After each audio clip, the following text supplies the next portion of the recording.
এখনো যদি হুসাইনি চেতনার বিরুদ্ধে কেউ কথা বলে, আহলে বায়াতের বিরুদ্ধে কেউ কথা বলে, পাকে পাঞ্জাতের বিরুদ্ধে কেউ কথা বলে, আমারও আরেকটা কারবালা হবে, ঠিক কি না বলে? আল্লাহর সাথে অন্য কাউকে জোড়া যাবে না। অথচ সুন্নি নাম নিয়ে আমার এই তাহিরি ভাইরা বহু মানুষকে বিভ্রান্ত করে জাহান্নামে নিয়ে যাচ্ছে। সতর্ক থাকা লাগবে না, এরা ঈমান যে বিক্রি করে ফেলছে, এরা নিজেরা তো জাহান্নামে যাচ্ছে, আপনাকেও নিয়ে যাওয়ার জন্য চেষ্টা চালাচ্ছে।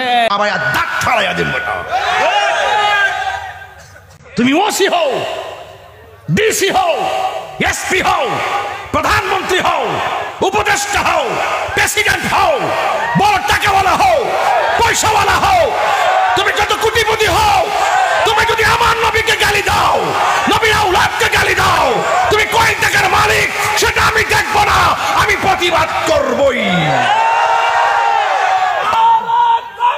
এই প্রেমগ্রামে এই মুহূর্তে যদি কেউ ফেসবুকে আমার নবীর গালি দেয়, কি করবেন? হ্যাঁ, খালি প্রতিবাদ। ইতিক্স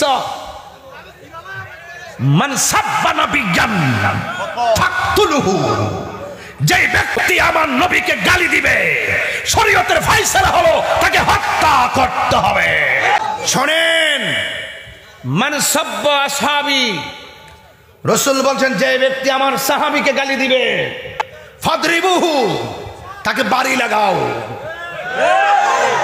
আরেক জায়গায় বলছে মান সাব্বা নবিয়ান ফাকতুলুহু, যে আমার নবীকে গালি দিবে, ফাকতুলুহু, তাকে হত্যা করো। সাহস কত আমার নবীকে গালি দিবে, চাবায়া দাঁত ফালাইয়া দিব না। আমাকে গালি দাও, মেনে নিব, আমাকে গালি দাও, আমি মেনে নিব, কিন্তু আমার নবীকে উপহাস করবা, কটূক্তি করবা, আমি মুনাফিক না যে আমি দুশমনে রাসূলকে বুকে মিলাবো। কথা বলেন, ঠিক কিনা বলেন? এই যারা আমার নবীকে গালি দেয়, নবীকে উপহাস করে, এরা হলো জগতের দুশমন। এদের সঙ্গে হলো সুন্নাত ওয়াল জামাতের কোনো সম্পর্ক। আমার সঙ্গে কি একমত আছেন সবাই? ওরা গোপনে কত কিছু পায় আপনি জানেন না।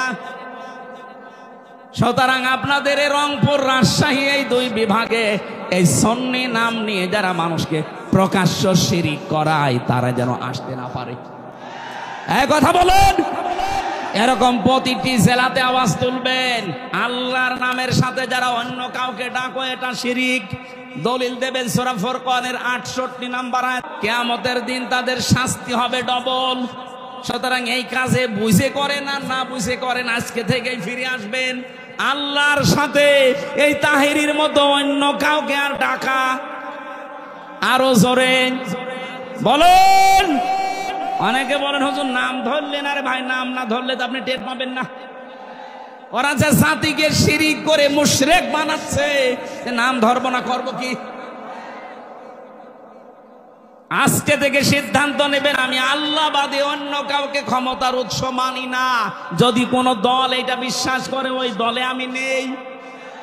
এটা কি শুধু সামিয়ানার নিচে না, মানে সামিয়ানার নিচ থেকে আপনি নিয়ে যাবেন না। হয়তো জিকিরের বেলায় আপনি আল্লাহ বাদে অন্য কারো নামে কেল্লা বাবা, ফতে বাবা, ইয়ালি বাবা জিকির করবেন না, কিন্তু ক্ষমতার উৎস জনগণ, এইটা আপনি পাল্টাতে পারেন না। কি হয়েছে বলেন তো? আপনার কি মিথ্যা মনে হচ্ছে? কোরআনের কথা শোনার পরে যাদের মিথ্যা মনে হয়, তারা কিয়ামতে যখন জাহান্নামের গেট দিয়ে ঢুকবে, ফেরেশতারা বলবে কি, তোমাদের কাছে কোনো নবী রাসূল যায়নি? আলেম ওলামা যে এ কথা কি তোমাদের বোঝায়নি যে ক্ষমতার উৎস আল্লাহ? এ কথা বোঝায়নি? তারা বলবে হ্যাঁ বলেছিল।